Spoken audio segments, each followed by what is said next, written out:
ఎక్కడికి వెళ్ళినా గుంతల్లో రోడ్ ఎక్కడుందబ్బా అని ఎత్తుక్కునే పరిస్థితి. అంత దారుణమైన రోడ్లు ఉన్నాయి. ఎక్కడికి వెళ్ళినా చాలా అన్యాయం ఉన్నాయి రోడ్లు. అమ్మా ఒక సంవత్సరం పడితే అన్ని రోడ్లు మళ్ళీ వేసే బాధ్యత మన ప్రభుత్వం తీసుకుంటుంది. ఎక్స్పాన్షన్ చేయాల్సింది చేస్తాం. మెరుగైన రోడ్లు అందించే బాధ్యత మన ప్రభుత్వం చేపడుతుంది. 1000+ ఓట్ బ్యాంక్ ఉంది సార్.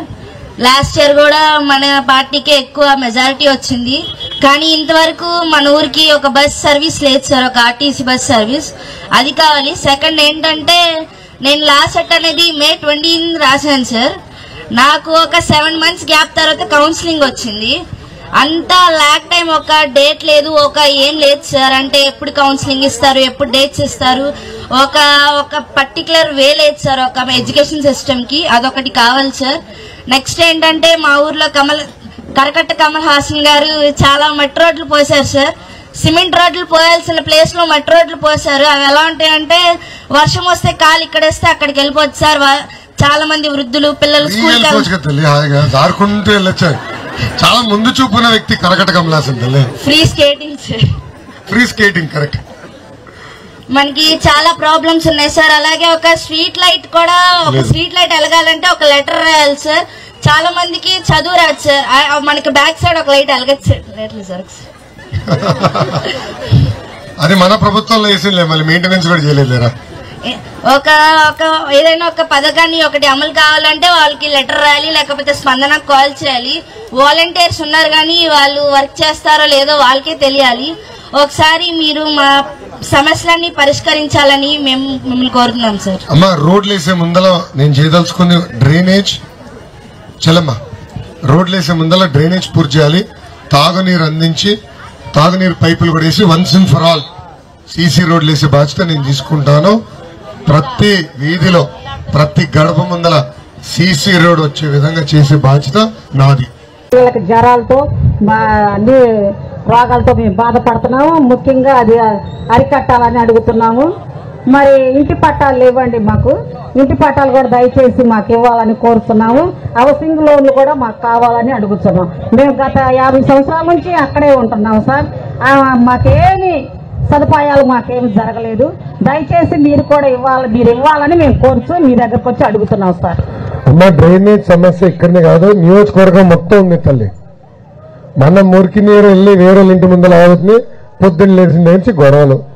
ఇలాంటి అపార్ట్మెంట్ లో ఉన్న వాళ్ళందరూ పొద్దున వాడతారు. మూసీ నదిలాగా నీరంతా మన ఇంటి ముందర వస్తుంది. ఎందుకంటే పంట కాలంలోకి వెళ్ళిపోతుంది. ప్రజలు చాలా ఇబ్బందులు ఎదుర్కొంటున్నారు తల్లి. అది నా దృష్టికి వచ్చింది. దానికి ట్రీట్మెంట్ ప్లాంట్ ఏర్పాటు చేయాలి. శాశ్వతమైన పరిష్కారం డ్రైనేజ్, భూగర్భ డ్రైనేజ్ అది చేసే బాధ్యత నా తల్లి నేను చూసుకుంటాను. మాకు డ్రైనేజ్ లేవు. వాటర్ ప్రాబ్లం ఉంది మాకు. చెట్టు పెద్ద చెట్టు, మా 10 కుటుంబాలు ఆ చెట్టు కింద ఆధారపడి ఉన్నాయి. కరెంటు స్తంభం ఉంది.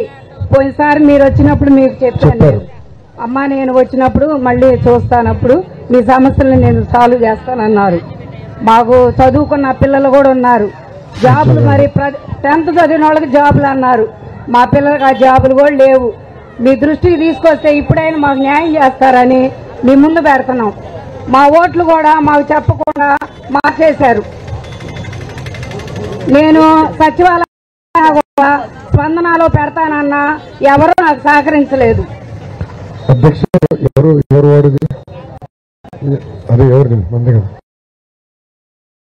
రేపు వస్తారు ఇంటికి, నేను చూసుకుంటాను. ఓటు విషయం చూసుకుంటారు. మాది 9వ వార్డు. రేపు వస్తారు తెలియదు వెళ్ళేది ఓటు బూత్. మా పిల్లలకు కూడా మరి ఉద్యోగాలు ఇచ్చేలాగా మీ చేతిలోనే మేము ఉండాము. మరి మీరు మాకు న్యాయం చేయాలని అడుగు. చదివిన వాళ్ళకి ఉద్యోగాలు అన్నారు. మా బిడ్డలు చదువుకున్నారు, డిగ్రీలు చదివారు, కానీ ఉద్యోగాలు లేవు. ఆ చెట్టు ప్రాబ్లం చూడండి. మేము ప్రాణహానిలో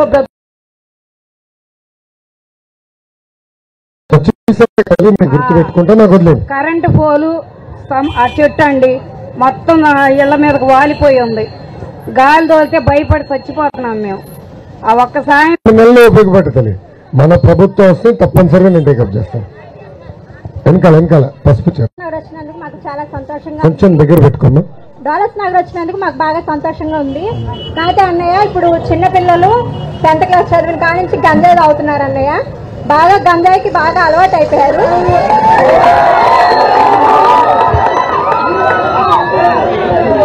అందరూ ప్లీజ్. మా ఇంట్లో 2 పిల్లలు ఉన్నారన్నయ్య. నాకు ఒక ఇద్దరు బాబులు అయితే పెద్ద బాబు బాగా గంజాయికి అలవాటు అయిపోయాడు అన్నయ్య. నేను పద్దాకులు వారానికి ఒకసారి స్టేషన్కి వెళ్ళేదాన్ని అన్నయ్య పిల్లోడి గురించి.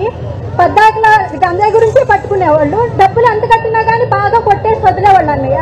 నేను చాలా సార్లు ఇబ్బంది పడ్డాను. మా ఆయనగారు బాగా తాగుతారు. తర్వాత మా తమ్ముడు కూడా అట్లాగే అలవాటు అయ్యి మొన్న 2 నెలల కిందట జైల్లో కూడా ఉండొచ్చాడు అన్నయ్య. వాడికి 1,50,000 ఖర్చు అయింది అన్నయ్య జైల్లో ఉన్నందుకు. మా పిన్ని బాగా ఇబ్బంది పడుతుంది. మాకు కొంచెం దాని గురించి మీరు సహాయం చేస్తారని చెప్తున్నాను అన్నయ్య. ఇప్పుడు చిన్న బాబు కూడా బాగా గంజాయికి అలవాటు అయిపోయాడు అన్నయ్య. ఈ డోలస్ నగర్ నుంచి ప్రకాష్ నగర్ దాకా అందరు గంజాయి తాగి తల్లిని ఏం చేస్తున్నారో, చెల్లిని ఏం చేస్తున్నారో, పిల్లల్ని ఏం చేస్తున్నారో తెలియట్లేదు అన్నయ్య. మా ఇంట్లో అయితే నేను చాలా ఇబ్బంది పడుతున్నాను అన్నయ్య. మా తమ్ముడు గురించి కూడా మా పిన్ని బాగా ఇబ్బంది పడుతుంది. మీరు ఆ గంజాయిని తీసేస్తే అన్నయ్య మీకు వేల దండాలు పెడతామన్నయ్య. మేము ఆ గంజాయి మందుకు కూడా బాగా అలవాటు అయిపోయారు అన్నయ్య. మందు బాగా తాగుతున్నారు. ఇళ్లలోనే తెచ్చి అమ్ముతున్నారు అన్నయ్య. మేము పలానా వాళ్ళు అమ్ముతున్నారని ఒకరి మీద కూడా కంప్లైంట్ ఇవ్వలేకపోతున్నాం. ఇస్తుంటే వాళ్ళు మా ఆడపిల్లలు రోడ్డు మీదకి వెళ్తుంటే ఎట్లా మాట్లాడుతున్నారో మాకు తెలియట్లేదు అన్నయ్య. ప్రతి ఒక్కరు కూడా తాగి ఎట్లా పడితే అట్లా మాట్లాడుతున్నారు అన్నయ్య. కొంచెం దాని గురించి కూడా మీరు బాగా చేయాలని చెప్పేసి మేము కోరుకుంటున్నాం అన్నయ్య. మాకు ఇల్లులు కూడా లేవన్నయ్య. మేము రోడ్డు పక్కన ఉంటున్నాము. మా అత్తగారేమో ఇల్లు చాలక మా ఆడబడుచు దగ్గర ఉంటుంది. మేము మా మరిది ఒక్క ఇంట్లో ఉండాల్సి వస్తుంది అన్నయ్య. దాని గురించి కూడా మీరు కొంచెం సహాయం చేయండి అన్నయ్య. మా తాతయ్య గారు ఫుల్ ఈ పార్టీయే అన్నయ్య. ఆయన కూడా మొన్న చనిపోయారు. మీ అమ్మగారు వచ్చారు మా ఇంటికి. మాకు బాగా సంతోషంగా ఉంది అన్నయ్య. మీరు వచ్చి మాకు ఈ గంజాయిని తీసేసేయండి అన్నయ్య. గంజాయి తీసేస్తే మీకు 10,000 దండాలు పెడతాం అన్నయ్య మేము. థ్యాంక్స్ అన్నయ్య.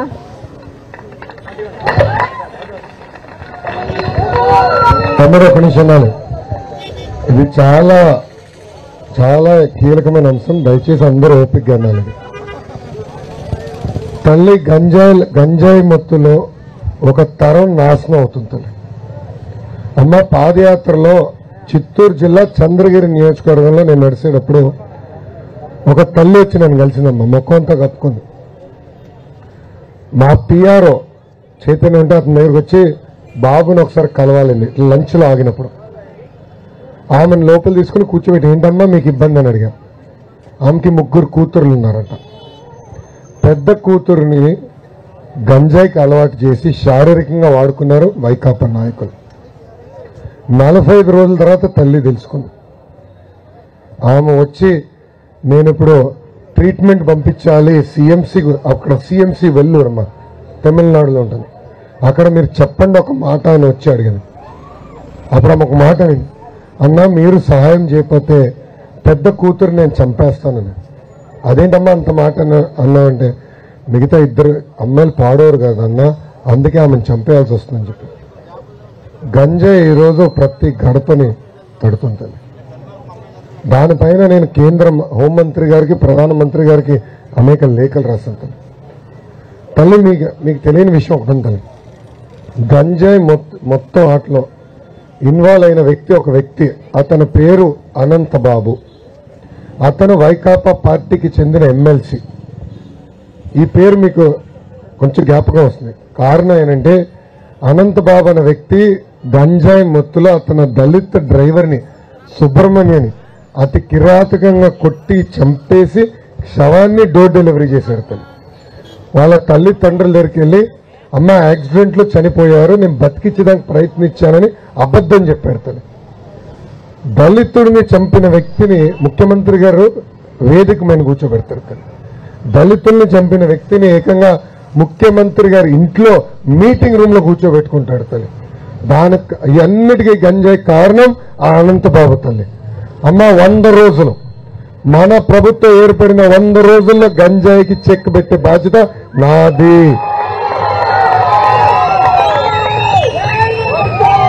వంద రోజుల్లో మేము చెక్క పెట్టబోతే నేను అసలు మొహం కూడా చూపించాను.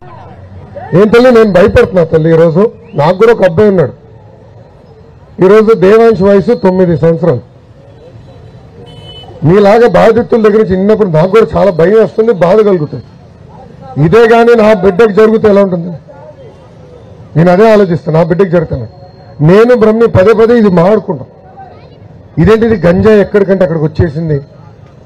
అమ్మ నిన్న కాక మొన్న విశాఖపట్నం తల్లి నిన్న 25,000 కిలోగ్రామ్స్ తల్లి 25,000 కేజీలు ఈ డ్రగ్స్ ని పట్టుకున్నారు తల్లి విశాఖపట్నంలో. బాబు గారు ఉన్నప్పుడు ఏనాడైనా గంజాయి గురించి విన్నామా తల్లి? బాబు గారు ఉన్నప్పుడు ఏనాడైనా గంజాయి మన దరిదాపులు వచ్చేవా తల్లి? బాబు గారు ఏం చేసేవారంటే ఇదంతా ట్రైబల్ ఏరియాలో కొన్ని ప్రాంతాల్లో పండిస్తారు తల్లి. బాబు గారు డ్రోన్లు పెట్టి పంపించి ఎక్కడ పండిస్తున్నారు చూసి పోలీస్ స్పెషల్ పార్టీలు పంపించి మొత్తం తగలబెట్టించాడు తల్లి. బాబు గారు అదే భయపడుతున్నారు. అన్నిటికీ నా దగ్గర పరిష్కారం ఉంది, గంజాయిని ఎట్లా మనం కంట్రోల్ చేయాలి. పంజాబ్ లో ఉడతా పంజాబ్ అని సినిమా ఉంది తల్లి, అమెజాన్ ప్రైమ్ లో ఉందనుకుంటా, అది చూడాలి ఒకసారి. అంటే ఈ డ్రగ్స్ వల్ల ఎలా ఒక తరం నాశనం అవుతుంది. ఆ సినిమా మొత్తం పంజాబ్ గురించి తల్లి. ఈ రోజు ఉడతా ఆంధ్రప్రదేశ్ ఒక సినిమా తీస్తుంది. మీలాంటి ఎన్నో మంది కుటుంబాలు తల్లి. నిజంగా మిమ్మల్ని నేను అభినందిస్తున్నా, ధైర్యంగా నుంచుని మీరు మాట్లాడారు తల్లి. ఇక్కడ చాలా మంది భయపడుతున్నారు, చెప్పేయడానికి కూడా భయపడుతున్నారు. పక్కన ఏమంటారో అన్న భయంతో బతుకుతున్నాం తల్లి. అది పోవాలి తల్లి సమాజం. ఇది కేవలం కుటుంబానికి సంబంధించింది కాదు, మొత్తం సమాజానికి సంబంధించిన విషయం తల్లి. అందుకే అమ్మా చాలా ముక్క కంఠంతో చెప్తున్నా, మొదటి 100 రోజుల గంజాయికి నేను చెక్ పెడతాను. రీహాబిలిటేషన్ కేంద్రాలు ఏర్పాటు చేయాలి. గంజాయి ఒక్క నిమిషం, గంజాయి ఆప్తం ఒక్క భాగం, కానీ అది అలవాటైన పిల్లల్ని బయటికి తీసుకొస్తాం ఒక పెద్ద పరీక్ష తల్లి. దానికి రీహాబిలిటేషన్ కేంద్రాలు ఏర్పాటు చేయాలి. అది ప్రభుత్వం చేసే బాధ్యత మేము తీసుకుంటామని ఈ సభాముఖంగా నేను హామీ ఇస్తున్నా తల్లి. ధైర్యంగా ఉండమ్మా.